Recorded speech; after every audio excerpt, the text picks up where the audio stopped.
Hello everyone, welcome to my channel glimpse of my life.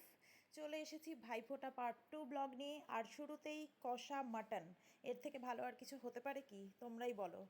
মানে সেই লেভেলের হয়েছিল মাটনটা, কি বলবো। এনিওয়েজ, আগে বলি, এটা হচ্ছে কি পার্ট 2, মানে সেকেন্ডের ব্লগ। তো এটাতে দেখো যে সেকেন্ড দিনে আমরা কি মজা করেছি, কি করেছি না করেছি, কি খেয়েছি, সেগুলো দেখাবো সেকেন্ড দিনে আজকে, ঠিক আছে? তো আজকের ব্লগটা স্টার্টই করলাম মাটন কষা দিয়ে। কারণ হচ্ছে কি, ঘুম থেকে উঠে কোনো রকমে ব্রেকফাস্ট করে এটাই করতে নেমেছি। কারণ হচ্ছে গিয়ে প্রচুর প্রিপারেশানস থাকে, বাকি রান্নাবান্না অন্যরা সব করেছে, আমি করেছি মাটন, ঠিক আছে? তো এটা হচ্ছে মাটন কষা থেকে তোমাদের দেখাচ্ছি প্রিপারেশানসগুলো। আর দেখাইনি কারণ এত বড় একটা ওভেন, তার উপরে এত বড় একটা কড়াই, মানে ওখানে শ্যুট করাটা একটু চাপের ছিল আমার পক্ষে, ঠিক আছে? আর আমার অতটা মাথায়ও ছিল না যে পুরো প্রিপারেশানসটা তোমাদের দেখাবো। ভাবলাম যে ওটা মাটনটা বাড়িতে একদিন করব যখন, তখন তোমাদের পুরো প্রিপারেশানসটা দেখাবো যে আমি কেমন করেছিলাম মাটনটা, ঠিক আছে? আমি মাটনটা সেই রান্না করি, সেরা, ঠিক আছে? হ্যাঁ, তো এনিওয়েজ, তো আমি কষছি মাটন। আর ওদিকে ওরা ফাইনালি হচ্ছে গিয়ে জানলো, মানে অ্যাকচুয়ালি ভাইফোঁটার দিন সবাই জানতে পেরেছে যে আমি চ্যানেল খুলেছি ইউটিউবে, ব্লগ শ্যুট করি আজকাল। তো হচ্ছে গিয়ে সবাই খুব এক্সাইটমেন্ট দেখিয়েছে, সবাই খুব খুশি হয়েছে।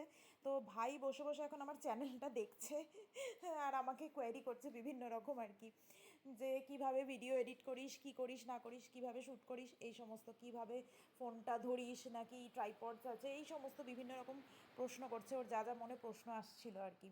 তো ও খুব খুব মানে সবাই অ্যাকচুয়ালি খুব পজিটিভলি আমাকে প্রেজ করেছে, যে চ্যানেলটা খোলার জন্য সবাই খুব মোটিভেটও করেছে যে হ্যাঁ ভালো হচ্ছে, আরও কর ভালো করে আর কি। তো যাই হোক, এখানে হচ্ছে গিয়ে ওই ডিসকাশনটাই চলছিল যে কিভাবে কি ব্লগ শ্যুট করেছি এখনও অবধি, আর কি প্ল্যানিং আছে। তারপর হচ্ছে গিয়ে চ্যানেলের নামটা হঠাৎ এটা কেন ডিসাইড করলাম, বা চ্যানেলের নাম এটা কি মনে করে রাখলাম, এই সমস্ত। এটা হচ্ছে চিকেন, ঠিক আছে? চলে এসেছি চিকেনে, এটা রান্না করছে ভাই, ঠিক আছে? এই যে আমার ভাই, ও চিকেনটা রান্না করছে, আমি মাটন রান্না করেছি, আর ওর চিকেন রান্না করেছে। মানে চিকেনটা যে কি অসাধারণ হয়েছিল, কি বলবো, ঠিক আছে? তো হচ্ছে গিয়ে ওটাও খেয়েছি, কারণ হচ্ছে কি ভাই যেহেতু রান্না করেছে তো 2 পিস তো খেয়ে দেখতেই হবে। তো আমি 3 পিস চিকেনও খেয়েছি মাটনের সাথে। মানে অসাধারণ রান্না করেছিল ভাই, অসাধারণ। আমি তো ভাবতেই পারিনি যে ভাই এত ভালো রান্নাও করতে পারে আজকাল। মাটন অলমোস্ট ডান, ঠিক আছে? সবাই খেতে বসে পড়েছে। মাটনের ভিডিও আর বেশি দেখালাম না, তোমাদের লোভ লাগবে বলে। এই যে সবাই খাবার টেবিলে বসে পড়েছে, ব্যাচের পর ব্যাচ খেয়ে উঠবে, তারপর আমরা বসবো খেতে। এই ব্যাচটা উঠলেই আমরা খেতে বসবো, ঠিক আছে? আর এই যে আমি খেতে বসেছি, আর এই ক্লিপটা বাজে হওয়ার দায় হচ্ছে ভাইয়ের। এত সুন্দর আমার ভাই ভিডিও করেছে যে কি বলবো, উল্টে পাল্টে এধার ওধার করে কোনো রকমে তারপর সেট করেছে ভিডিওটা। আর সমানে খিল্লি মারছে বলে দইটা চাট, মাংসের হাড় কই। কারণ কি হচ্ছে কি, আমি যখন খেতে বসেছি তখন আমি ভুলে গেছিলাম ভিডিও করতে হবে। আসলে এখনও অভ্যাসটা তৈরি হয়নি যে কিছু করলেই ফোনটা ভিডিওটা অন করে এরকম ধরবো সেই জন্য, ঠিক আছে? তো ভুলে গেছিলাম। এবার খাওয়া যখন হয়ে গেছে তখন আমার হঠাৎ মনে পড়েছে, আমি বলছি হ্যাঁ রে, আমি তো খেলাম, একটাও ভিডিও করলাম না। তোর খাওয়া হয়ে গেছে, তুই একটা ভিডিও করে দে।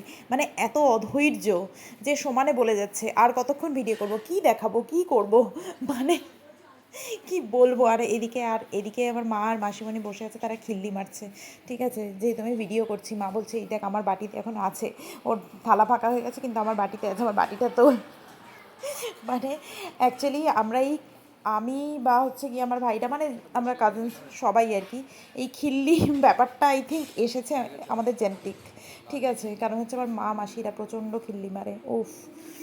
আর এইটা হচ্ছে সন্ধেবেলা আমরা কেউ বেরোইনি, ঠিক আছে? আমরা এখানে একটা মুভি দেখছিলাম। মুভিটার নাম হচ্ছে, একটা বাংলা মুভি, পোস্ত, ঠিক আছে? মুভিটা আমার দেখা হয়নি, সবাই খুব মন দিয়ে আমরা সিনেমাটা দেখছি। এই কজন জুটেছে, তারপরে আস্তে আস্তে লোকজন আসবে, কিন্তু লোকজন আস্তে আস্তে মনে হয় মুভিটা শেষ হয়ে যাবে, কারণ এটা শেষের দিক অলমোস্ট, ঠিক আছে? তো এবার আমাদের এক্সপেরিমেন্ট চলছে মেশিনগুলোর ওপর, ঠিক আছে? ভাইয়ের কাছে যত রাজ্যের মেশিনস আছে, মানে এই জিমের যে মেশিনসগুলো আছে, আরও অনেক কিছু আছে ভাইয়ের কাছে, এই সমস্তগুলো, ঠিক আছে? ও সেরকম খুব একটা এখন আর করে না, মাঝে মধ্যে যখন মন হয় করে। তো এখানে হচ্ছে কি বিভিন্ন রকম এক্সপেরিমেন্ট চালানো হচ্ছিল আমাকে দিয়ে, যেহেতু আমি জিম করি তো সেই কারণে ভাই আমাকে একটার পর একটা চ্যালেঞ্জ করছে। আমি হচ্ছে কি ফুল র্যাক লাগাচ্ছি, দেখি তুই কতটা লেগ এক্সটেনশন মারতে পারিস, দেখি তুই কী করতে পারিস, এই সমস্ত। আর সবাই সবাই আর কি সবাই তারপরে ট্রাই করেছে একের পর এক যে কে কতটা কি করতে পারছে। মানে এই নিয়েও এখানে একটা বিশাল খিল্লি চলেছে রাত্রি অবধি। ঠিক আছে, তো এখনও খেতে যায়নি কেউ, এই সমস্ত চলছে। ঠিক আছে, তো এই সমস্ত চলে। কে আবার বলছে, মানে কেউ বলছে হ্যাঁ এই লেগ এক্সটেনশন করলে হাঁটুর ব্যথা কমে যায়, কে বলছে এরকম আমি আগে করতাম, আমার যোগাতে দেখিয়েছে, কে বলছে আমার ডাক্তার বলেছে এরকম করতে। মানে বিভিন্ন রকমের এখানে ডিসকাশন চলছে। ঠিক আছে, ওয়ার্কআউট রিলেটেড, যার যেরকম ভেতরে আর কি জ্ঞান আছে সে সেই রকম দিচ্ছে। আর সঙ্গে চলছে হচ্ছে কি সুপার লেভেলের খিল্লি। আর এখানে যে ভিডিও করছে সেটা হচ্ছে ছোট ওই যে মন্দিরের যে ছেলে অঙ্কু, ও এই সমস্ত ভিডিওটা করেছে। ঠিক আছে, ও খুব মজা পেয়েছে, আর ও খুব ভালো ফটো ভিডিও তোলে, মানে তুলে তুলে ছোটো থেকে না অভ্যাস হয়ে গেছে। তো ও এই পুরো ভিডিওটা কিন্তু ওই করেছে। ঠিক আছে, আমি কিন্তু একবারও ফোনে হাতও দিইনি, ওই কনস্ট্যান্ট পুরো ভিডিওটা তুলেছে চারিদিকে ঘুরে ঘুরে। মানে ও বুঝে গেছে যে নিডটা কী ভিডিওর। ঠিক আছে, তো সেরকমভাবেই তুলেছে। তো ভাই আমাকে বিভিন্ন রকম এক্সপেরিমেন্ট করে দেখতে বলছে, দেখি তুই এটা কত মারতে পারিস, ল্যাট পুল মার দেখি কততে মারতে পারিস। আর যখনই বলছে পুরোর একটা লাগিয়ে দিচ্ছে টোটাল, বলছে মার। আমি বলছি ভাই অতটাও আমি একদম বাহুবলী হয়ে যায়নি যে আমি অতটা র্যাক মারতে পারবো, একটু কমা। কিন্তু সে কমাবে না, শুনবে না, বলছে দেখি তুই কতটা কী পারিস। মানে সেই চলছে সেই। আর এই সময়তে হচ্ছে গিয়ে সবাই আর কি জিজ্ঞেস করছিল আবার যে ওই ইউটিউব চ্যানেলসটা নিয়ে, তো সেটা নিয়েও একটু সবাইকে বললাম, সবাই ফলো টলো মানে সাবস্ক্রাইব করলো, ফলো না মানে সাবস্ক্রাইব করলো। মাসিমণিরা বললো হ্যাঁ আমরা দেখি, ভালো হয় ব্লগ, এই সমস্ত আর কি। এই এই চলছে। তারপরে আমরা খেতে যাব, এই সমস্ত খিল্লি পেরিয়ে আমরা খেতে যাব।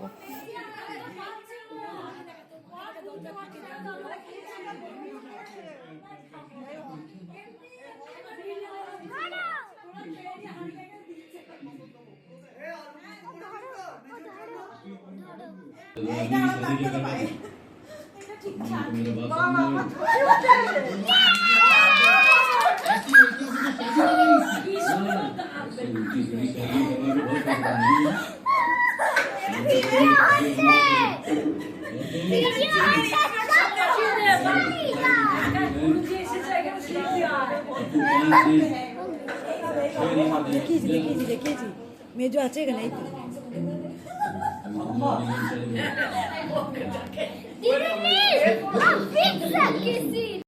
এই যে খেয়ে দিয়ে এসে এবার হচ্ছে কি রাশিফল খুলে বসা হয়েছে। ঠিক আছে, কার কি রাশি, কার রাশিতে সামনের সপ্তাহে কি আছে, আগামী মাসে কি আছে, এই সমস্ত পড়া চলছে। রাত্রি 1:30-2 অবধি এই সমস্তই চলেছে, তারপর আমরা ঘুমিয়েছি। তো গাইজ আজকের ব্লগ এই পর্যন্তই। ঠিক আছে, এরপরে আসছে আমার রাশিফল, সেটা দেখে তোমরাও সবাই ঘুমিয়ে পড়ো। ঠিক আছে, তো হচ্ছে গিয়ে নেক্সট ব্লগে দেখা হচ্ছে। Till then okay bye. তৃতীয় ঘরে অবস্থান। হ্যাঁ একটু জোরে বল। পরিস্থিতিতে এর জন্য সবচেয়ে ভালো বিকল্প হলো আপনার বন্ধুদের সাথে বাইরে যাওয়া, এড়িয়ে চলুন।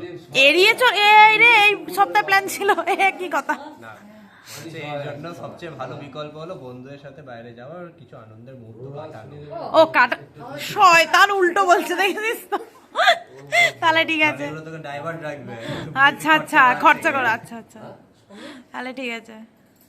আর কি লেখা আছে, ভালোগুলো পড়, বাজেগুলো পড়বি না। কন্যা রাশি, আবারও কন্যা রাশি।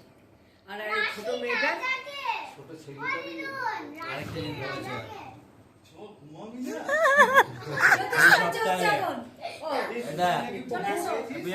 হ্যাঁ এই সপ্তাহে হ্যাঁ বাড়িতে একজন ছোট্ট অতিথির আগমনের সুসংবাদ।